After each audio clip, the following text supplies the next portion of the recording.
ብረት አቅላጩ ሰው ቀጣፊው ጦርነት ከተነሳ ጀምሮ ሁለቱ ሀገራት አይን ላይን እየተያዩ አውርተው አያውቁም። እንኳን ፊት ለፊት ባሸማጋይ እንኳን ለማውራት መላቅጡ ጠፍቶ ነበር። ከ3 ዓመት ከ3 ወር በኋላ ግን ወንበር ስበው ለመቀመጥ ተስማምተዋል።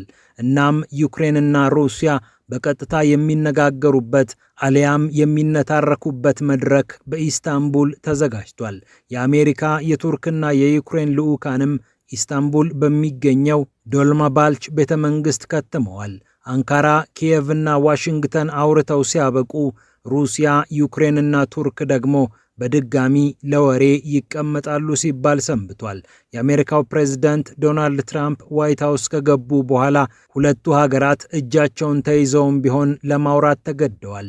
ትራምፕ ሲሻቸው ዩክሬንን እያስፈራሩ፣ ሲገዳቸው ሩሲያ ላይ እየዛቱና ፑቲንን እያደነቁ ሀገራቱን ፊት ለፊት ለማገናኘት ችለዋል። ከዚህ ቀደም ሪያድ ሳውዲ አረቢያ ላይ የሁለቱ ሀገራት ከፍተኛ ባለስልጣናትን በልዑኮቻቸው በኩል ማዋራታቸውም የሚዘነጋ አይደለም።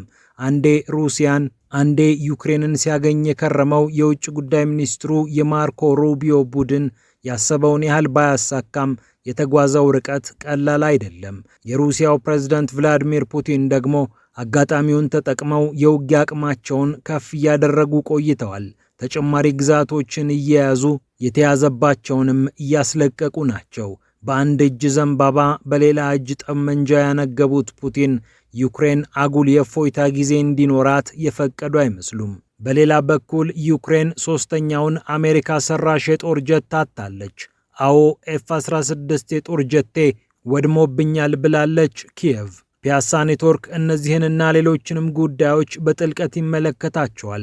ፒያሳ ኔትወርክን ሰብስክራይብ፣ ላይክ እና ሼር በማድረግ የጥልቅና የተአማኒ ዘገባዎች ቤተሰብ ሁኑ ስንል በአክብሮት ጋብዘናል።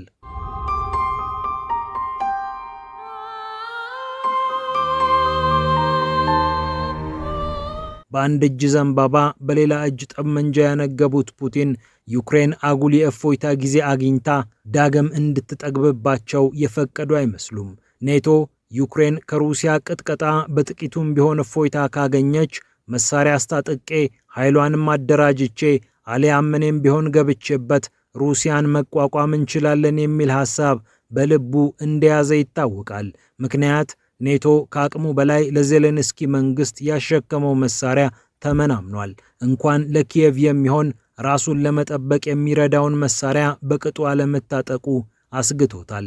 እናም የትጥቅ ክፍተቱ እስኪሞላ የሩሲያ ጥቃት ጋብ እንዲል ይፈልጋል። ሞስኮ ደግሞ ይህንን ሸር ታውቀዋለችና እጅ አልሰጠችም። ወይ ጦርነቱን የፈጠረው መሰረታዊ ነገር ይፈታል፣ አሊያም ግን ውጊያው ይቀጥላል እያለች ነው ሞስኮ። ክራይሚያን ጨምሮ ሩሲያ የያዘቻቸውን የቀደሙትን የዩክሬን ግዛቶች ሩሲያ የኔ ናቸው ትላቸዋለች። አላስረክብም የሚሉት ቮሎዲሚር ዜሌንስኪ በበኩላቸው በመሬታችን አንደራደርም እያሉ ነው። በእርግጥ ለሰውየው ይህንን ማድረግ በብዙ መልኩ ጎጂ ነው። አንደኛ ግዛት ለመስጠትማ ይሄ ሁሉ ውጊያ ለምን አስፈለገ የሚል የህዝብ ጥያቄ መነሳቱ የማይቀር ነው። ሁለተኛውና የዜሌንስኪን እግር የሚጎትተው ጉዳይ የሀገሪቱ ህገ መንግስት ነው። ኪየቭ ግዛቷን አሳልፋ ትሰጥ ዘንድ ህገ መንግስቱን ማሻሻል ይጠይቃል። ዶናልድ ትራምፕ ግን ዩክሬን ቢያንስ ክራይሚያን መስጠቷ የሚቀር አይደለም ባይ ናቸው። በቅርቡ ከታይም መጽሔት ጋር ባደረጉት ቃለ ምልልስም ይህንኑ ነገር አስረግጠው ተናግረውታል። ዜሌንስኪም በዚህ ያምናል ብለዋል ትራምፕ በቃለ ምልልሳቸው ወቅት። በእርግጥ ዜሌንስኪ ይህንን በአንደበታቸው በቀጥታ አላረጋገጡትም። ክራይሚያን በጉልበት መውሰድ አንችልም ብለው ግን ተናግረዋል። በገደምዳሜ ምን ምርጫ አለን ያሉ ይመስላል። በእርግጥም ክራይሚያን ከሩሲያ እጅ መንጠቅ ሩቅ ነው። የሩሲያ ኃይል ክራይሚያን ከመጠበቅ አልፎ በሌሎች ግዛቶችም ከባባድ ጥቃት እየፈጸመ ቆይቷል።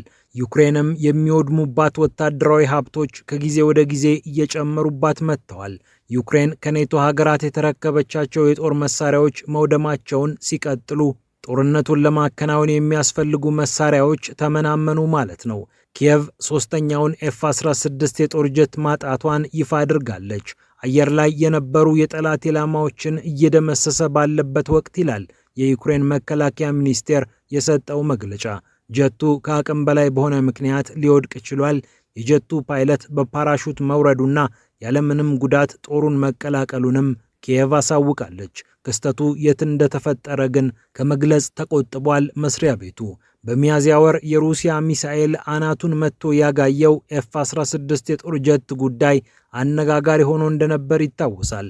ፓይለቱን ጭምር የሰዋው ይህ ጥቃት ለዩክሬን እንደ ከፍተኛ ኪሳራ ተቆጥሮ ነበር። ከዚያም ጥቂት ቀደም ብሎ ዩክሬን ሌላ ኤፍ-16 የጦር ጀት ማጣቷ የሚታወስ ነው። በዚህኛውም ጥቃት ኪየቭ አብራሪዋን አጥታለች። እነዚህ አብራሪዎች ሀገሪቱ የጦር ጀቶቹን በተረከበችበት ወቅት ማስታወቂያ በመስራት ጀቶቹን ለሕዝብ ያስተዋወቁ ነበሩ። ዩክሬን አሜሪካ ሰራሹን ጀት በቀጥታ ከራሷ ከአሜሪካ አላገኘቻቸውም። አሜሪካ ቀድማ የሸጠችላቸው የአውሮፓ አጋሮቿ ናቸው ዋሽንግተንን በልመና አስፈቅደው ጀቱን ለኪየቭ ያስረከቡት። እነዚህ ሀገራት ከአሜሪካ ጋር በመተባበር ለዩክሬን አብራሪዎች ስልጠና ሰጥተዋል። ይህም ረዘም ያለ ጊዜ መውሰዱ የሚታወስ ነው። በጥቅሉ 80 ኤፍ-16 የጦር ጀቶች እንደምትረከብ ሲዘገብ ቆይቷል። ኪየቭ 1 2 3 እያለ እየወደመ የሚገኘው የጦር ጀቱ በተራዘመ የጦርነት ጊዜ ይበልጥ ቁጥሩ መመናመኑ የሚቀር አይመስልም። ይህም ለአሜሪካ ሌላ ራስ ምታት ነው። ፑቲንና መንግስታቸው ግን ይህንን ጉዳይ ከዚህ ቀደም ደጋግመው ተናግረውበታል። ኤፍ-16 የጦር ጀት የኒኩሌር መሳሪያዎችን መሸከም የሚችል እንደመሆኑ ስጋት ይሆንብኛል፣ ነገር ግን እንደ ማንኛውም የኔቶ የጦር መሳሪያ ቁጥሬ አጠፋዋለሁ፣ አወድመዋለሁ ብለው ነበር እነ ፑቲን። ያሉትም ሆኖ አሜሪካ ተጨማሪ ራስ መታቷን ተሸክማለች። አንድም ምርቷ ተገቢውን አገልግሎት በማይሰጥበት ቦታ በመመታቱ ታዝናለች ዋሽንግተን። ከምንም ነገር በላይ የአሜሪካው ጀት በሩሲያ ሚሳኤል ተመታ የሚለው ዜና ገጽታ ማበላሸቱ ነው። ሀገራት ወታደራዊ ምርቶቻቸው ሲወድሙ በቀጣይ ገዢዎቻቸው ዘንድ እምነት ያጣሉ። የእነርሱማ መሳሪያ በየስርቻው መጋየት ነው ትርፉ መባልን አይሹም። ከሰሞኑ ፈረንሳይ ሰራሽ የሆነው ራፌል የጦር ጀትን የታጠቀችው ህንድ የገጠማትም ይህ ነው። ፓኪስታን ቻይና ሰራሹን ጄ10 የጦር ጀት ታጥቃለች። እናም በካሽሚር ውዝግብ ተነስቶ ግጭት ሲከተል ሁለቱ ጀቶች ተፋጠጡ። ፓኪስታን በቻይና ጀትና ሚሳኤሎች እየታጀበች የፈረንሳዩን ራፌል ጀት ከሰማይ ጣለች። የምዕራቡ ዓለም ሚዲያዎችም ህንድ ተዋጊ ጀት ወደቀባት ከሚለው ይልቅ እንዴት አውሮፓዊ ጀት በቻይና መሳሪያ ሊወድቅ ቻለ የሚለው አሳስቧቸው ታይቷል። እናም ትራምፕ ጦርነቱ በዚሁ ከቀጠለ የሀገራቸው የጦር መሳሪያ ኢንዱስትሪ ላይ የሚፈጥረው ተጽዕኖ እንዳለ ያውቃሉ። ከአረብ ሀገራት ጋር ታይቶ የማይታወቅ የጦር መሳሪያ ሽያጭ ስምምነት የተፈራረሙት የአሜሪካው ፕሬዝዳንት በብርቱዋ ሩሲያ እየወደሙ ያሉት መሳሪያዎቻቸው ቢያሳስባቸው የሚገርም አይሆንም። ከዚህ ቀደም የነበሩ ፕሬዝዳንቶች ከሄዱበት አካሄድ በተለየ ለመሄድ እየሞከሩ ያሉት ትራምፕ በገልፍ ሀገራት ጉብኝታቸው ወቅት ይህንን አስተጋብተዋል። ግራ ዘመሞቹ አሉ ትራምፕ ዲሞክራቶችን ሲወቅሱ፣ አክራሪ ግራዎቹ ውስብስብ በሆኑ ማህበረሰቦች ውስጥ እጃቸውን በማስገባት የሚፈልጉትን ለማሳካት ሲጥሩ ነበር። አስገራሚው ነገር እነዚህን ህዝቦች በቅጡ እንኳን አያውቋቸውም። እኛ ግን እንደዚህ አናደርግም በማለት ታዳሚውን አስጨብጭበዋል። ከሩሲያ ጋር መልካም ግንኙነት ለመመስረት እየሞከሩ ያሉት ትራምፕ ይህ አካሄዳቸው እንደ ሩሲያ ላሉ ሀገራት መልካም ይመስላል። ዩክሬን ላይ ጦርነት በመፍጠር በክሬምሊን መሪ እናስቀይራለን የሚል የቀን ህልም ይዘው የተንቀሳቀሱት የሂላሪ ክሊንተን ሰዎች ፍጻሜያቸው እንዳላማረ ዓለም ተመልክቷል። አሜሪካ የከሰከሰችው ገንዘብና መሳሪያም ፑቲንን ሲያስወግድ አልታየም። የትራምፕ ባለስልጣናት በምክር ቤት ጭምር ቀርበው ሩሲያን እየገፋን በሄድን ቁጥር የሚከተለው የኒኩሌር ጦርነት ነው ሲሉ መናገራቸውም ይታወሳል። ለዚህም ነው ሩሲያን ጠላት የማድረጉ ስትራቴጂ ከመሰረቱ እየተቀየረ ያለው። ጭራሽም ስለ ኢንቨስትመንት እየተወራ የሚገኘው። በዚህኛው ድርድር ማን አሸናፊ ሆኖ ይወጣል የሚለው ለጊዜው ግልጽ ባይሆንም ፑቲን ግን ነገሮች በየትኛውም መልኩ ቢሄዱ ሀገራቸው ሁሉንም ነገሮች የመቋቋም አቅም እንዳላት ይሰማቸዋል። ፒያሳ ኔትወርክን ስለተከታተላችሁ ከልብ እናመሰግናለን። ፒያሳ ኔትወርክን መወዳጀት እንዳትረሱ እያልን ስለነበረን ቆይታ ክብረት ይስጥልን ብለናል። ሰላም።